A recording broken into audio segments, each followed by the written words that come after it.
राम राम जी सारे ने आप सभी का हार्दिक स्वागत है अपने YouTube चैनल नियति क्लासेज में। आज की क्लास में हम यमुनानगर जिला पढ़ने वाले हैं। HSSC ने जितने भी क्वेश्चन यहाँ से पूछे हैं या फिर आगे पूछ सकती है वे सारे के सारे मैंने इस क्लास में कवर कर लिए हैं। क्लास बहुत ज़्यादा इंपॉर्टेंट है, क्लास को पूरी ज़रूर देखना। अगर अच्छी लगे तो लाइक करना, शेयर करना और जो भी नया है वो चैनल को सब्सक्राइब ज़रूर करें। तो आज की क्लास में हम यमुनानगर जिला पढ़ने वाले हैं जिसका गठन कब किया गया था। 1 नवंबर 1989 को यमुनानगर का गठन किया गया था। इस दिन हरियाणा के 4 जिले बनाए गए थे। चारों जिले याद रखने हैं। 1 नवंबर 1989 को हरियाणा के 4 जिले कौन कौन से बनाए गए थे? कैथल, रेवाड़ी, पानीपत और यमुनानगर। ये 4 जिले हैं, इनका गठन 1 नवंबर 1989 को किया गया था। जैसे 1 नवंबर 1966 को हरियाणा के 7 जिले बनाए गए थे, उसी तरह 1989 में भी हरियाणा के 4 जिले बनाए गए थे। 1 नवंबर 1966 को जो जिले बनाए गए थे उनको याद करने की ट्रिक क्या थी? घर जम्मू कश्मीर में। तो कौन कौन से थे? गुरुग्राम, हिसार, अम्बाला, रोहतक, जींद, करनाल और महेंद्रगढ़। ये 7 जिले थे। और इनको याद करने की ट्रिक क्या है? एक ये कृपा वर्ड है KRPYA। इस वर्ड को याद रख लेना, ये चारों जिले याद हो जाएंगे जो 1 नवंबर 1989 को बनाए गए थे। के से क्या हो जाएगा? कैथल। करनाल नहीं याद करना है क्योंकि करनाल हम पहले वाली ट्रिक में याद कर चुके हैं। जो 1 नवंबर 1966 को 7 जिले बनाए गए थे उनमें करनाल हमने पढ़ लिया है। तो के से क्या हो जाएगा? कैथल। आर से रेवाड़ी, पी से पानीपत, YA से यमुनानगर। इन 4 जिलों का गठन कब किया गया था? 1 नवंबर 1989 को किया गया था। ये जो पानीपत है बहुत ज़्यादा इम्पोर्टेंट है। हरियाणा का एकमात्र जिला जिसका गठन 2 बार किया गया था वो कौन सा था? पानीपत था। पहले तो इसको 1989 में करनाल से अलग करके पानीपत अलग जिला बनाया गया। उसके बाद पानीपत को वापस से करनाल में मिला दिया गया। उसके बाद क्या किया? 1991 में पानीपत को फिर से करनाल से अलग करके नया जिला बनाया। तो हरियाणा का एकमात्र ऐसा जिला जिसका गठन 2 बार किया गया है। एक बार तो 1989 में और दूसरी बार 1991 में। तो याद रखना, हरियाणा के 4 जिले कौन कौन से हैं जिनका गठन 1 नवंबर 1989 को किया गया था? कैथल, रेवाड़ी, पानीपत और यमुनानगर। यमुनानगर के संस्थापक कौन है? अब्दुल्ला सेठ। जो अब्दुल्ला सेठ है इसने यमुनानगर जिला बसाया था और इसका नाम पहले क्या रखा गया था? अब्दुल्लापुर रखा गया था, अब्दुल्ला सेठ के नाम पर ही। नामकरण यमुनानगर का किस पे हुआ है? यमुना नदी के किनारे होने के कारण। अब इसको क्या बोल रहे हैं? यमुनानगर बोल रहे हैं। क्यों बोलते हैं? क्योंकि ये यमुना नदी के किनारे स्थित था, इसीलिए इसका नाम क्या पड़ गया? यमुनानगर। अगर मंडल की बात करें तो यमुनानगर कौन से मंडल के अंदर आता है? अम्बाड़ा मंडल के अंदर आता है। अम्बाड़ा मंडल में 4 जिले हैं, कौन कौन से? एक तो अम्बाड़ा खुद हो जाएगा, कुरुक्षेत्र, पंचकुला और यमुनानगर। ये 4 अम्बाड़ा मंडल के अंदर आते हैं। अभी वर्तमान में हरियाणा में प्रशासनिक मंडलों की संख्या कितनी हो जाएगी? 6। अगर हम यमुनानगर के उपमंडल की बात करें तो यमुनानगर के उपमंडल कौन कौन से हैं? जगाधरी, बिलासपुर, छछरौली। ये जो छछरौली है ये नया उपमंडल बनाया गया है। अभी वर्तमान में हरियाणा में कितने उपमंडल हो चुके हैं? 80 हो चुके हैं। पहले 74 थे, 6 नए बनाए गए हैं। उनमें से एक क्या है? छछरौली भी है। इसको नया उपमंडल बनाया गया है। तो याद रखना, हरियाणा में वर्तमान में उपमंडलों की संख्या कितनी हो जाएगी? 80। मंडलों की संख्या कितनी हो जाएगी? 6। यमुनानगर की विधानसभा की सीटों की संख्या कितनी है? 4। कौन कौन सी हैं? यमुनानगर, जगाधरी, रादौर और सढौरा। यहाँ से इंपॉर्टेंट कौन कौन सी हैं? रादौर और सढौरा, ये दोनों बहुत इंपॉर्टेंट है और पेपर में पूछी जा सकती हैं। यमुनानगर की जो ये सढौरा सीट है यह क्या है? एक आरक्षित सीट है। हरियाणा के अंदर विधानसभा की कितनी सीटें आरक्षित हैं? 17। 17 में से यमुनानगर की कौन सी हो जाएगी? सढौरा हो जाएगी। तो याद रखना, आरक्षित सीट कौन सी है? सढौरा। और ये रादौर इंपॉर्टेंट क्यों है? क्योंकि रादौर से जो MLA बने हैं श्याम सिंह राणा, इनको कैबिनेट के अंदर जगह मिली है। जो नायाब सिंह सैनी का नया कैबिनेट बनाया गया है उसके अंदर श्याम सिंह राणा को जगह मिली है और इसको क्या बनाया गया है? कृषि मंत्री बनाया गया है। मंत्रिमंडल से एक क्वेश्चन जरूर पूछा जाएगा, तो सबने ये याद रखना है कि किसको कौन सा मंत्री बनाया गया है। तो याद रखना, श्याम सिंह राणा कौन सा चुनाव क्षेत्र है इसका? रादौर सीट से जीते हैं और इनको कृषि मंत्री बनाया गया है। इसको याद करने की ट्रिक क्या है? जैसे ये पशुपालन है, मत्स्य है, किसान, कृषि, ये सब काम करके श्याम को घर वापिस आते हैं तो श्याम से क्या हो जाएगा? श्याम सिंह राणा। रादौर सीट से चुनाव क्षेत्र ये भी याद रखना है। तो श्याम सिंह राणा को क्या बनाया गया है, कृषि मंत्री बनाया गया है। इससे पहले जो मंत्रिमंडल में हम कौन कौन से मंत्री पढ़ चुके हैं, कुरुक्षेत्र पढ़ा था, उसमें लाडवा सीट से कौन जीते थे, नायाब सिंह सैनी, और उनको क्या बनाया गया है, गृह मंत्री और वित्त मंत्री। सोनीपत की गोहाना सीट से कौन बने हैं, अरविंद कुमार शर्मा, क्या बनाया गया है, जेल मंत्री और सहकारिता मंत्री। भिवानी जिला पढ़ा था, भिवानी की तोशाम सीट से कौन बनी थी, श्रुति चौधरी, क्या बनाया गया है, महिला और बाल विकास मंत्री किसे बनाया गया है, श्रुति चौधरी को। महेंद्रगढ़ पढ़ा था, महेंद्रगढ़ की अटेली सीट से कौन बनी है, आरती राव, क्या बनाया गया है, उनको स्वास्थ्य मंत्री बनाया गया है। तो ये सारे हम पहले पढ़ चुके हैं। आगे जितने भी जिले हैं सबसे ये बार बार रिपीट करवाऊंगी। जितने भी कैबिनेट में मंत्री बने हैं रट्टा मारने की ज़रूरत नहीं है, साथ के साथ याद होते चले जाएंगे। बस एक बार थम भी मेरी की तरह न्यू रिवाइज जरूर करा करो। अगर तुमने रादौर सीट पढ़ी है, वहाँ से श्याम सिंह राणा पढ़ा है, तो पहले जितनी सीटों से बने हैं वे सारे याद होने चाहिए। भिवानी की तोशाम सीट से श्रुति चौधरी, महेंद्रगढ़ से अटेली से आरती राव, सोनीपत की गोहाना सीट से अरविंद कुमार शर्मा, और कुरुक्षेत्र की लाडवा सीट से नायाब सिंह सैनी, और पांचवी कौन सी हो जाएगी, रादौर सीट से श्याम सिंह राणा। ये 5 मंत्री हम पढ़ चुके हैं। आगे जितने भी आएंगे सबको ऐसे ही रिवाइज करेंगे। क्लास को ज़्यादा से ज़्यादा शेयर जरूर करना। आगे है यमुनानगर का प्राचीन नाम। तो यमुनानगर का प्राचीन नाम क्या हो जाएगा, अब्दुल्लापुर हो जाएगा। इसके संस्थापक कौन है, अब्दुल्ला सेठ, और उसी के नाम पर पहले इसका नाम क्या रखा गया था, अब्दुल्लापुर रखा गया था। और अब क्या रखा गया है, यमुनानगर। और यमुनानगर क्यों रखा गया है, क्योंकि ये यमुना नदी के किनारे स्थित है। तो याद रखना प्राचीन नाम क्या हो जाएगा, अब्दुल्लापुर। यमुनानगर के उपनाम क्या क्या हैं, ग्रीन सिटी ऑफ हरियाणा किसे बोला जाता है, यमुनानगर को बोला जाता है। पेपर सिटी किसे बोला जाता है, यमुनानगर को। सीधा पेपर में हमसे यही पूछा जाता है कि पेपर सिटी के नाम से किस जिले को जाना जाता है। तो ये जो उपनाम है ये जरूर याद रखने हैं, क्योंकि पेपर में पूछे जाते हैं। पेपर सिटी किसे बोला जाता है, स्मार्ट सिटी किसे बोला जाता है, मिलेनियम सिटी किसे बोला जाता है। तो ये जरूर याद रखने हैं, क्योंकि ये क्वेश्चन यहाँ से जरूर पूछा जाता है। आगे है एशिया की सबसे बड़ी शुगर मिल कौन सी है। तो एशिया की सबसे बड़ी शुगर मिल कौन सी हो जाएगी, सरस्वती शुगर मिल। कहाँ पर स्थित है, यमुनानगर के अंदर है। कब बनाई गई थी, 1933 में बनाई गई थी। जो ये शुगर है, चीनी है, ये किससे बनती है, गन्ने से बनती है। तो गन्ने का सर्वाधिक उत्पादन कहाँ पर होता है, यमुनानगर के अंदर होता है। जो गन्ना है, गन्ने से क्या बनेगी, चीनी यानी कि शुगर बनती है। तो एशिया की सबसे बड़ी sugar mill Saraswati sugar mill Yamunanagar के अंदर है। जो गन्ना है इसका जो वेस्टेज बच जाता है उससे क्या बनता है, कागज। तो सर्वाधिक कागज का उत्पादन भी कहाँ पर होता है, यमुनानगर के अंदर। और कागज को क्या बोलते हैं, पेपर। इसीलिए यमुनानगर को क्या बोला जाता है, पेपर सिटी बोला जाता है। गन्ना सबसे अधिक प्रिय है किस पशु को हो, हाथी को। तो हाथी का जो पुनर्वास प्रजनन केंद्र है वो कहाँ पर हो जाएगा, बसंतौर यमुनानगर के अंदर हो जाएगा। ये सारे क्वेश्चन एक दूसरे के साथ रिलेट करते हैं। तो याद रखना गन्ने का सर्वाधिक उत्पादन कहाँ पर होता है, यमुनानगर के अंदर होता है। और गन्ने का जो वेस्टेज बच जाता है उससे क्या बनता है, कागज बनता है। इसीलिए यमुनानगर को क्या बोला जाता है, पेपर सिटी बोला जाता है, क्योंकि यहाँ पर सबसे ज़्यादा कागज का उत्पादन किया जाता है। गन्ने से ही शुगर बनती है। तो एशिया की सबसे बड़ी शुगर मिल कौन सी हो जाएगी, सरस्वती शुगर मिल यमुनानगर के अंदर है।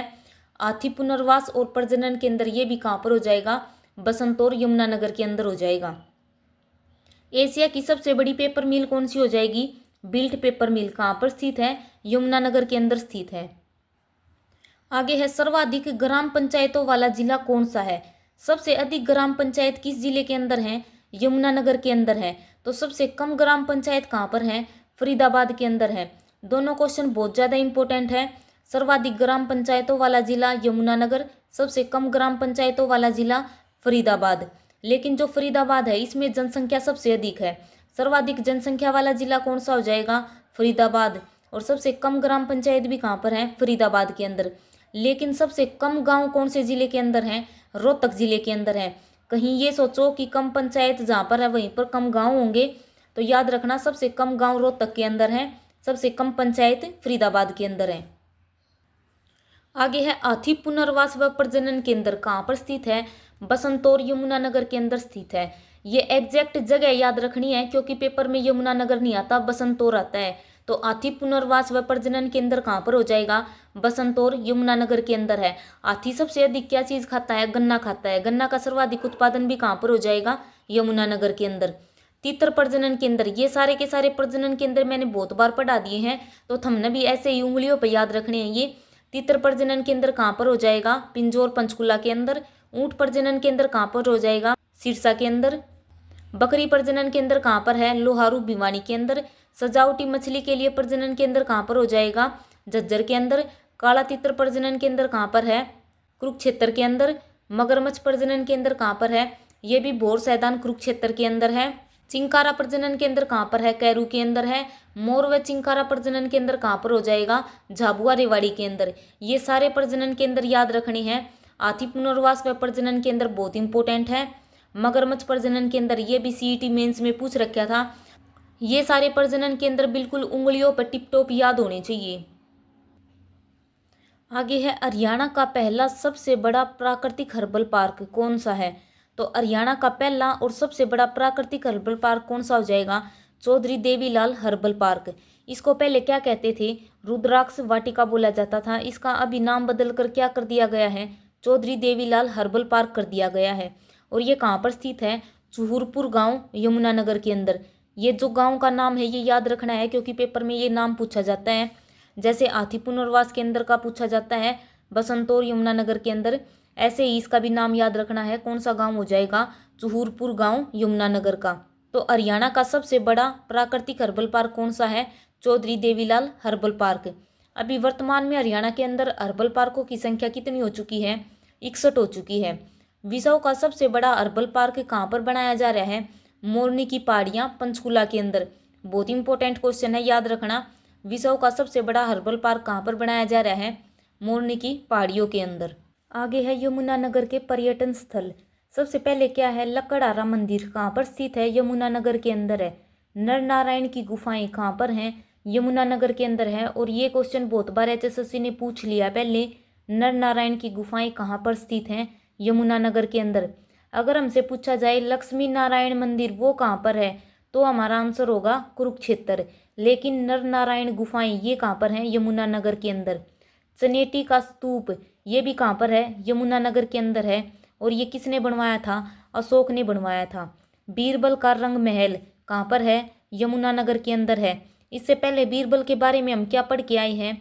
बीरबल का छत्ता। और उसी का दूसरा नाम क्या था? राय मुकुंद दास का छत्ता। कहाँ पर था? महेंद्रगढ़ के अंदर। लेकिन बीरबल का रंग महल पूछा जाएगा तो हमारा आंसर क्या हो जाएगा? यमुनानगर। और ये किसने बनवाया था? शाहजहां के द्वारा बनाया गया था। चिट्टा मंदिर भी कहाँ पर है? यमुनानगर के अंदर है। यहाँ पर हनुमान की सफ़ेद कलर की मूर्ति है। पंचमुखी हनुमान मंदिर।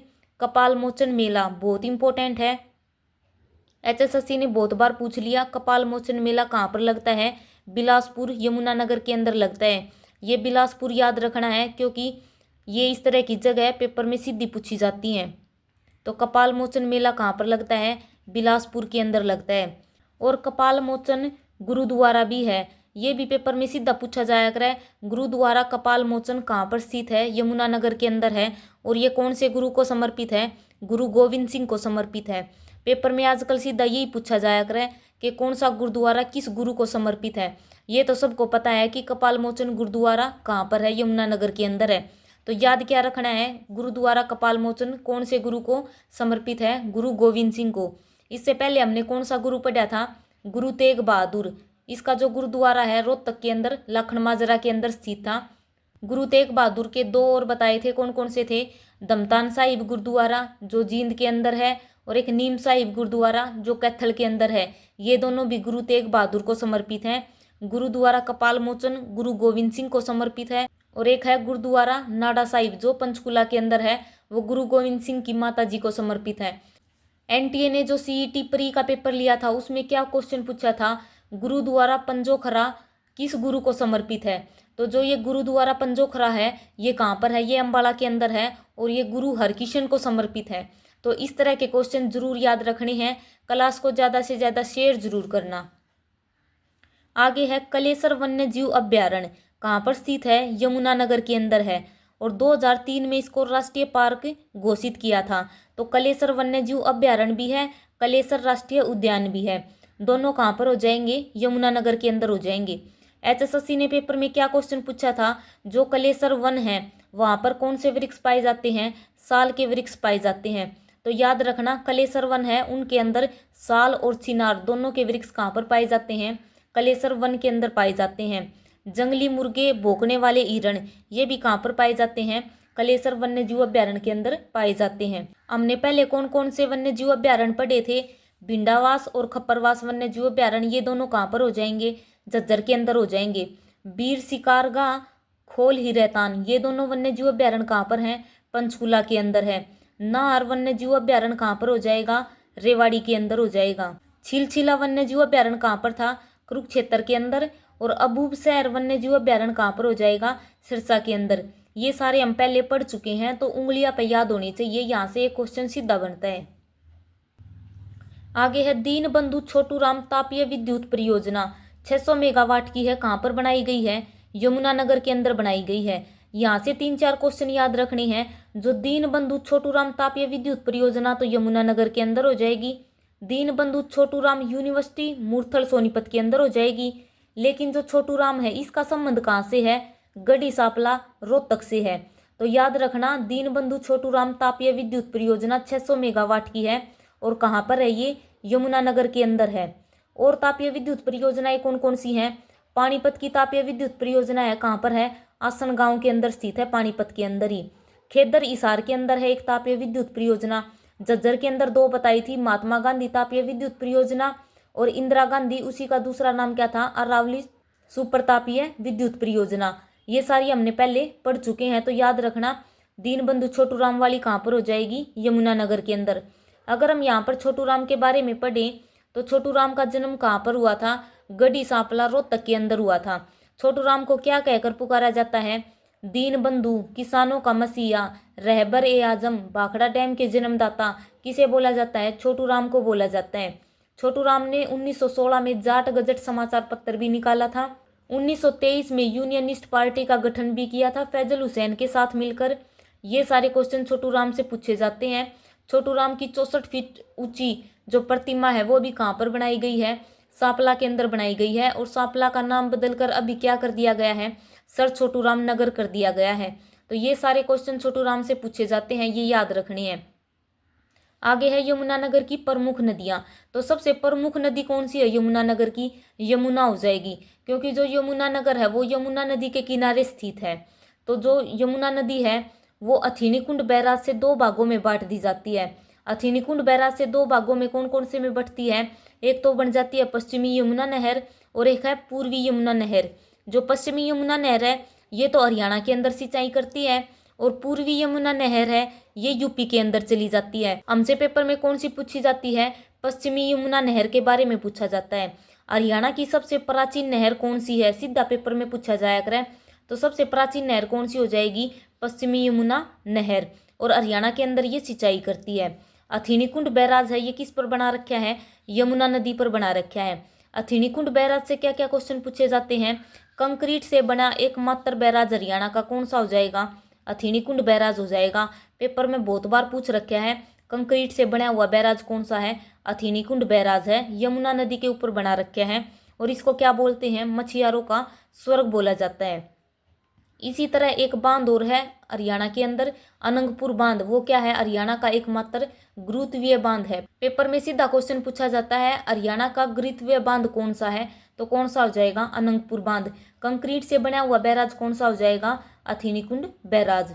यमुना नदी है, जो यमुना नदी हरियाणा के अंदर कहाँ से प्रवेश करती है? कालेसर वन है वहां से प्रवेश करती है। एचएसएससी ने बहुत बार क्वेश्चन पेपर में पूछ रखा है, जो कलेसर वन है उनके बीचों बीच कौन सी नदी निकलती है? यमुना नदी निकलती है। राक्षी नदी ये भी कहाँ पर बहती है? यमुनानगर के अंदर बहती है। सोम नदी ये भी यमुनानगर के अंदर बहती है। और सोम नदी पर कौन सा बांध बना रखा है? पथराला बांध। एचएसएससी ने यही क्वेश्चन पूछा था, पथराला बांध कौन सी नदी पर बना हुआ है? सोम नदी पर बना हुआ है। एक बार पेपर में यही पूछ रखा था कि राक्षी नदी कौन से जिले से होकर बहती है? तो कौन सा हो जाएगा? यमुनानगर। ये सारे क्वेश्चन यहाँ से याद रखने हैं।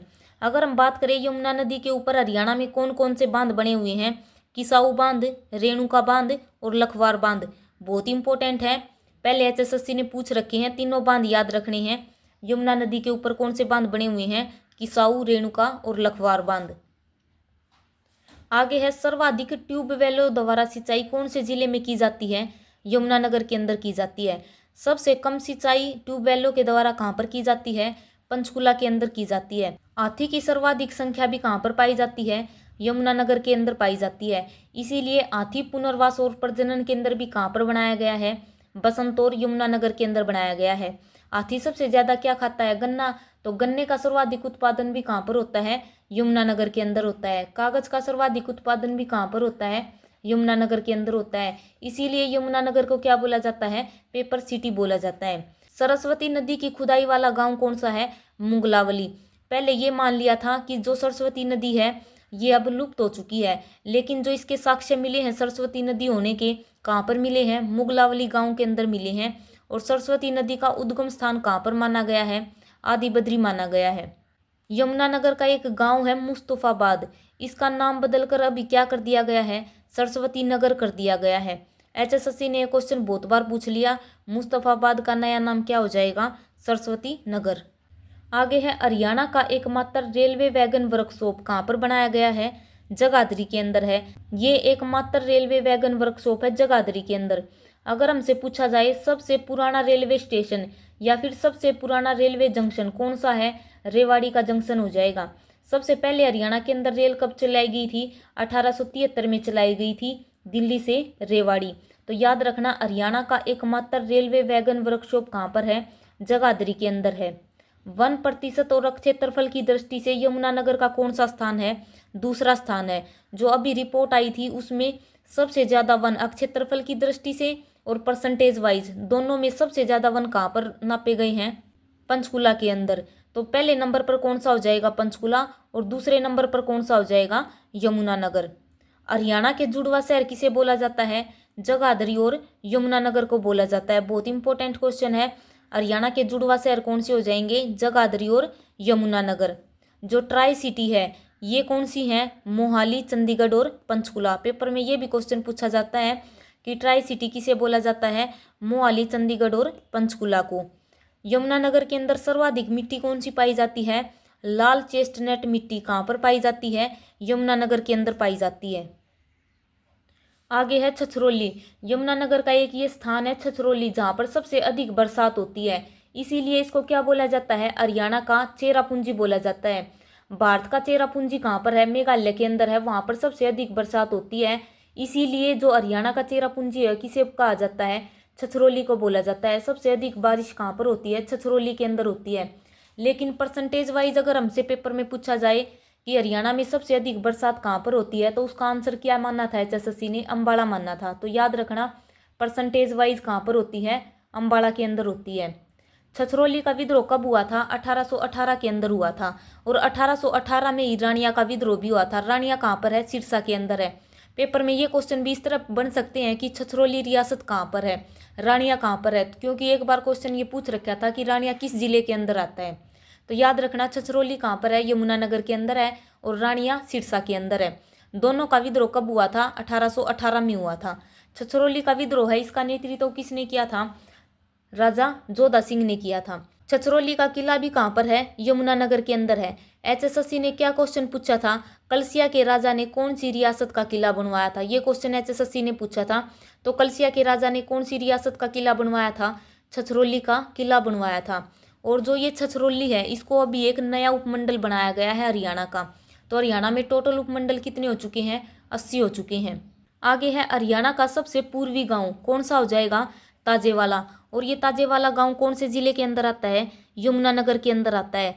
तो हमसे पूछा जाए सबसे पूर्वी जिला कौन सा है, तो कौन सा हो जाएगा? यमुनानगर। सबसे पूर्वी गांव कौन सा हो जाएगा? ताजेवाला गांव। सबसे पश्चिमी गांव कौन सा हो जाएगा? चौटाला। सबसे पश्चिमी जिला कौन सा है? सिरसा। सबसे उत्तरी गांव कौन सा हो जाएगा? शाहपुर। और सबसे उत्तरी जिला कौन सा हो जाएगा? पंचकुला। सबसे दक्षिणी गांव दोहा मेवात का है। तो ये चारों क्वेश्चन बहुत ज़्यादा इंपॉर्टेंट है, ये भी याद रखनी है। आगे है हरियाणा का एकमात्र जिला जो 3 राज्यों के साथ सीमा बनाता है। As it is question Durga Shakti वाले पेपर में पूछ रखा था। तो याद रखना हरियाणा का एकमात्र जिला जो 3 राज्यों के साथ सीमा बनाता है कौन सा हो जाएगा? यमुनानगर हो जाएगा। किस किस के साथ सीमा बनाता है? उत्तर प्रदेश, उत्तराखंड और हिमाचल प्रदेश। मैप के अंदर यमुनानगर की लोकेशन देखो। हरियाणा का एकमात्र ऐसा जिला है जो 3 राज्यों के साथ सीमा बनाता है, उत्तर प्रदेश, उत्तराखंड और हिमाचल प्रदेश। किस किस जिले के साथ सीमा साझा करता है? अम्बाला, कुरुक्षेत्र और करनाल के साथ। और जो ये यमुनानगर है ये किस मंडल के अंदर आता है? अम्बाला मंडल के अंदर आता है। अम्बाला मंडल में कौन कौन से हो जाएंगे? कुरुक्षेत्र, एक अम्बाला खुद, पंचकुला और यमुनानगर। ये पूरा क्या है? अम्बाला मंडल है। यमुनानगर का सबसे पूर्वी बिंदु कौन सा हो जाएगा? ताजेवाड़ा यमुनानगर का है। आगे है वेस्ट यमुना कैनाल जल विद्युत स्टेशन कहाँ पर है? यमुनानगर के अंदर है। As it is question HSSC ने पहले पूछ रखा है, तो याद रखना WYC जल विद्युत स्टेशन कहाँ पर हो जाएगा? यमुनानगर के अंदर। हरियाणा में बौद्ध धर्म का केंद्र बिंदु कहाँ पर है? सुग यमुनानगर के अंदर है। जो ये बौद्ध धर्म है किससे संबंधित है? महात्मा बुद्ध से संबंधित है। जो महात्मा बुद्ध के नाखून और बाल कहाँ पर रखे गए हैं? सुग यमुनानगर के अंदर रखे गए हैं। इसीलिए सुग को क्या बोला जाता है? हरियाणा में बौद्ध धर्म का केंद्र बिंदु बोला जाता है। ये थी जी आज की हमारी क्लास कैसी लगी कमेंट करके जरूर बताना। क्लास को ज़्यादा से ज़्यादा शेयर जरूर करना। धन्यवाद।